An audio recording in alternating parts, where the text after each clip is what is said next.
നമസ്കാരം. ഒരു ദൃശ്യം കണ്ടിട്ട് മടങ്ങി വരാം.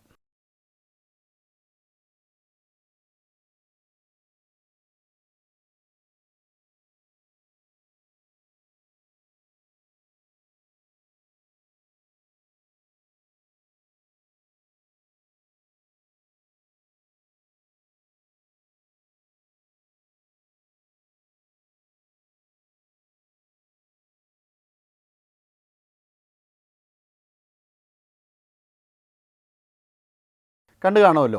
ഇത് രാജകൊട്ടാരമൊന്നും അല്ല കേട്ടോ. ബംഗാൾ 3 ടേം ഭരിച്ച മമതാ ബാനർജിയുടെ TMCയുടെ ഒരു നേതാവ് ഷമീം അഹമ്മദ്, അയാളുടെ വീടാണ്, അയാളുടെ ഫ്ലാറ്റാണ്. ഇതിനകത്തൊരു ഹിഡൻ ലക്ഷറി ഫ്ലാറ്റ് ഉണ്ടെന്ന് ആരും തന്നെ വിശ്വസിച്ച് പോകില്ല. പക്ഷേ അവിടേക്ക് കടന്നു കയറിയ അന്വേഷണ ഉദ്യോഗസ്ഥർ അമ്പരന്ന് പോയി കണ്ണും തള്ളിയിരുന്നു എന്നാണ് കേട്ടത്. അത്തരത്തിൽ ഗംഭീരം. നിങ്ങളൊന്ന് കണ്ടതാണല്ലോ, ഒരു ഗ്ലാൻസ് കണ്ടതാണല്ലോ, ഒരു നോട്ടം കണ്ടതാണല്ലോ. അവിടെ എന്തൊക്കെയാണുള്ളത്? ഗോൾഡ്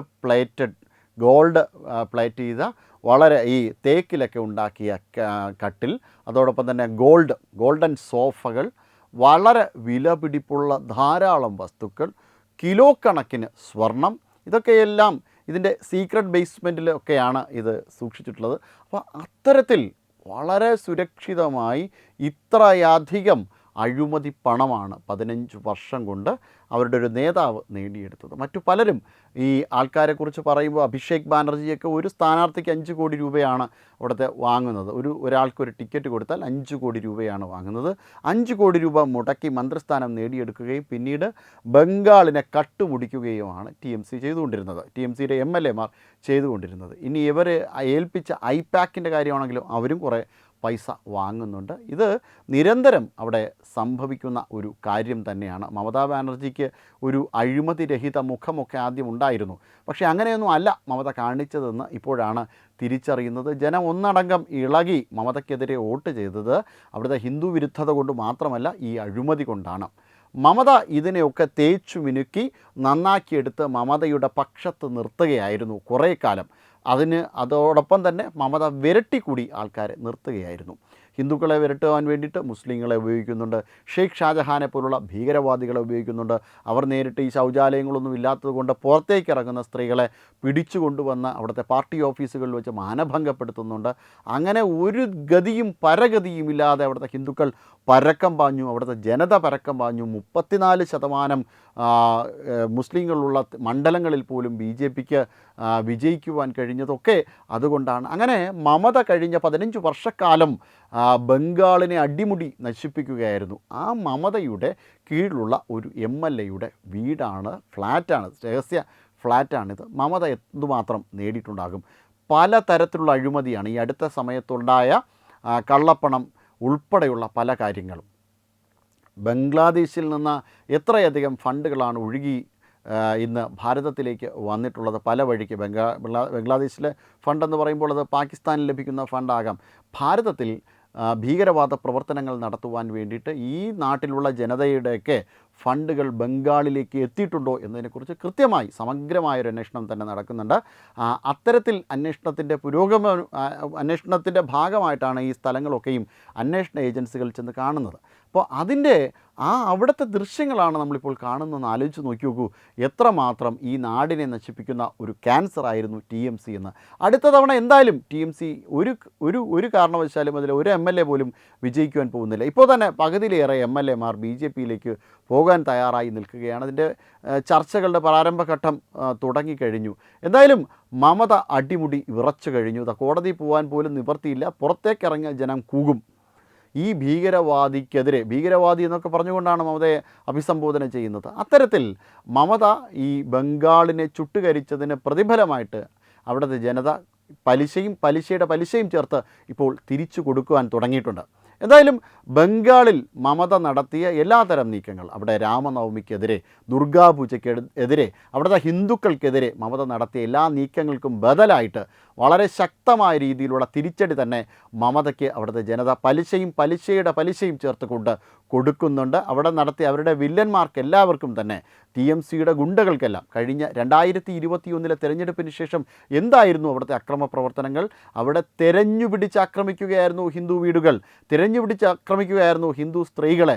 12 പേരാണ് ബലാത്സംഗം ചെയ്യപ്പെട്ടതായി റിപ്പോർട്ടിലുള്ളത്. ഈ 29 കൊലപാതകങ്ങളാണ് നടന്നത്. ഇതൊന്നുമല്ല, കണക്കിലില്ലാത്ത എത്രയോ അധികം ആയിരക്കണക്കിന് ആൾക്കാരാണ് അവിടെ മരണപ്പെട്ടത്. അതിനൊക്കെയും പകരം ജനങ്ങൾ വീട്ടിക്കഴിഞ്ഞു. 91.38% ജനം ഇളകി വന്നുകൊണ്ട് ആദ്യത്തെ ഘട്ടത്തിലും 92.6% ജനങ്ങൾ ഇളകി വന്നുകൊണ്ട് രണ്ടാം ഘട്ടത്തിലും വോട്ട് ചെയ്യുകയും ആ വോട്ട് ചെയ്ത് മമതയെ പരാജയപ്പെടുത്തുകയും ചെയ്യും. ഇന്ന് കേരളത്തിൽ നിന്നടക്കം ഈ ഭായിമാർ അങ്ങോട്ട് ഒഴുകി മമതയ്ക്കെതിരെ വോട്ട് കുത്തി മമതയെ പരാജയപ്പെടുത്തുകയായിരുന്നു. മമത എന്ന ഒരു സ്ത്രീ അവിടെ ഇനി അധികാരത്തിൽ വരുവാൻ പാടില്ല, ബംഗാളിൽ ഇനി ഒരു മമത ഉണ്ടാകുവാൻ പാടില്ല എന്ന് കരുതിക്കൂട്ടി തന്നെ കണക്ക് കൂട്ടി തന്നെ ജനം മറുപടി നൽകുകയായിരുന്നു. ഇങ്ങ് കേരളത്തിലേക്ക് നോക്കിയാലും ഇതൊക്കെ തന്നെയാണ് അവസ്ഥ. പിണറായി വിജയൻ്റെ സർക്കാർ ഈ ഭീകരവാദികൾക്ക് വലിയ രീതിയിലുള്ള സപ്പോർട്ട് കൊടുത്തു. അതോടൊപ്പം തന്നെ ഇപ്പോൾ കോൺഗ്രസും അങ്ങനെ തന്നെയാണ് ശ്രമം നടത്തുന്നത്. ജമാഅത്തെ ഇസ്ലാമിയൊക്കെ വർഗീയവാദികളായിരുന്നു, ആദ്യം ഭീകരവാദികളായിരുന്നു, പിന്നെ അവിടുത്തെ ഗ്രേഡ് കുറഞ്ഞു വന്നിപ്പോൾ മതേതരവാദികളാണ്, അവർ നാടിന് വേണ്ടി പ്രവർത്തിക്കുന്നതാണെന്നാണ് നിയുക്ത മുഖ്യമന്ത്രിയുടെ അഭിപ്രായം. എന്തായാലും വളരെ ശക്തവും നല്ലതുമായിട്ടുള്ള അഭിപ്രായം തന്നെയാണ്. ഇങ്ങനെയൊക്കെ തന്നെയാണ് പറയേണ്ടത്. എന്തായാലും ഇതിനൊക്കെയുള്ളൊരു തിരിച്ചടി അങ്ങ് ബംഗാളിലേക്ക് നോക്കിയാൽ മതി. അവിടെ ജനങ്ങൾ കൊടുത്തത് കണ്ട് മനസ്സിലാകും. തൊട്ടടുത്ത് തമിഴ്നാട്ടിലായാലും സ്ഥിതി ഇത് തന്നെയാണ്. DMK മത്സരിച്ചതാകട്ടെ SDPIയെ ചേർത്ത് പിടിച്ചുകൊണ്ട് മത്സരിക്കുകയും ഇതേ SDPIക്ക് തിരുപ്പറംകുன்றത്തിൽ മാംസാഹാര ബിരിയാണി ഉൾപ്പെടെ വച്ച് വിളമ്പാനുള്ള അനുവാദം കൊടുക്കുകയും ചെയ്തുകൊണ്ട് അവിടുത്തെ മുസ്ലിം ജനസാമാന്യത്തെ എന്നതല്ല, അവിടുത്തെ ഭീകരവാദികളായിട്ടുള്ള അവിടുത്തെ തീവ്ര മുസ്ലിം സംഘടനകളെ ഒപ്പം നിർത്തിക്കൊണ്ട് അവിടെ ഭരണം നടത്തുവാനാണ് സ്റ്റാലിൻ ആഗ്രഹിച്ചത്. പക്ഷേ 8ൻ്റെ പണി ജനത കൊടുത്തു. ഹിന്ദുക്കൾ അവിടെയും ഒരു കൺസോളിഡേഷൻ ഉണ്ടായി. സ്റ്റാലിനെ പടിയടച്ച് പിണ്ടം വയ്ക്കുകയായിരുന്നു. തിരുപ്പറംകുன்றത്തിൽ സ്റ്റാലിൻ നടത്തിയ നീക്കങ്ങൾക്കൊക്കെയും ശക്തമായ രീതിയിലുള്ള തിരിച്ചടി തന്നെയാണ് അവിടുത്തെ ജനത കൊടുത്തത്. അതായത് അവിടെ ദീപത്തൂണിൽ വിളക്ക് തെളിയിക്കാൻ പോയ ഹിന്ദുക്കളെ അനുവദിച്ചില്ല. കോടതി ഉത്തരവുണ്ടായിട്ട് പോലും അനുവദിച്ചില്ല. പിന്നെ ഒടുവിൽ കോടതി തന്നെ വേണ്ടി വന്നു. അവസാനം അവിടെ ദീപം തെളിയിക്കുവാനായി. എന്തായാലും ഇതേ രീതിയിൽ തന്നെയാണ് ബംഗാളും മറുപടി നൽകിയത്. അപ്പോൾ ആ ഒരു രീതിയിൽ, ആ ഒരു ശൈലിയിൽ ഇനി ഹിന്ദുക്കളെ ദ്രോഹിക്കുവാൻ നോക്കിയാൽ ഇനിയും ഹിന്ദു പിടിച്ചു നിൽക്കില്ല, ഇനിയും ഹിന്ദു മിണ്ടാതിരിക്കില്ല. ഇപ്പം തന്നെ TVKയുടെ ചില MLAമാർ നടത്തിയ ചില നീക്കങ്ങൾക്കെതിരെ അവിടെ ശക്തമായ പോരാട്ടം നടത്തിക്കൊണ്ടിരിക്കുകയാണ് ഹിന്ദുക്കൾ. ഇവരുടെ ഫ്ലാഗുകളടക്കം വലിച്ചു കീറുകയും അവരെ അതിൽ നിന്ന് മാറ്റിവിടുകയും അവരെ തൂത്തെറിയുകയും ഒക്കെ ചെയ്തു. ഇനി ഒരിക്കലും TVKയ്ക്ക് വിജയിക്കാത്ത പാകത്തിന് അവിടുത്തെ ഈ രീതിയിലുള്ള പ്രവർത്തനങ്ങൾ നടത്തിയാൽ, MLAമാർ നടത്തിയാൽ തീർച്ചയായും തിരിച്ചടി ഉണ്ടാകും എന്ന് തന്നെയാണ് മുന്നറിയിപ്പ് കൊടുത്തിട്ടുള്ളത്. തമിഴ്നാട്ടിലൊക്കെ നേരത്തെയും ഇതുപോലെ തന്നെയായിരുന്നു. അവിടുത്തെ ഹിന്ദു ജനതയ്ക്ക് നേരെ വളരെ കനത്ത രീതിയിലുള്ള ആക്രമണമായിരുന്നു.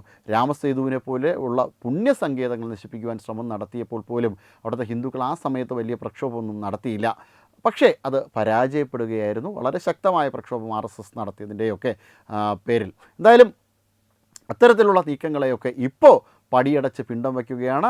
അവിടുത്തെ ഹിന്ദുക്കൾക്കെതിരെ ഇനി വാളോങ്ങിക്കഴിഞ്ഞാൽ ഇനി മിണ്ടാതിരിക്കാൻ പറ്റില്ല. അതുതന്നെയാണ് ബംഗാളിലും സംഭവിച്ചത്. നുഴഞ്ഞു കയറി വന്ന ബംഗ്ലാദേശികളായിട്ടുള്ള മുസ്ലിങ്ങൾ ഹിന്ദുക്കൾക്ക് നേരെ ഇനിയൊരു ആക്രമണം നടത്തിയാൽ അതിനെയൊന്നും കൈയും കെട്ടി നോക്കി നിൽക്കുവാൻ കഴിയില്ല. തൂത്തെറിയും തുടച്ചെറിയും. അവർ ഇങ്ങോട്ട് ആക്രമിച്ചാൽ തിരിച്ച് വീണ്ടും കൈയും കെട്ടി നോക്കിയിരിക്കാൻ അറിയില്ല, തിരിച്ച് പ്രതിരോധിക്കും, ആക്രമണം നടത്തും എന്നൊക്കെ തന്നെയാണ് അവിടുത്തെ ഹിന്ദുക്കൾ ഇപ്പോൾ പറയുന്നത്. എന്തായാലും അവിടെ മമതയ്ക്ക് ഇനിയൊരു തിരിച്ചുവരവ് അസാധ്യമാണ്. ബംഗാളിനെ സംബന്ധിച്ചിടത്തോളം എല്ലാ ഹൈന്ദവ വിരുദ്ധർക്കെതിരെയും ശക്തമായ രീതിയിലുള്ള ജനവികാരം തന്നെയാണ് ഈ തെരഞ്ഞെടുപ്പിൽ ഉണ്ടായതെന്ന ഉറപ്പാണ്. Web desk Tatwamayi news.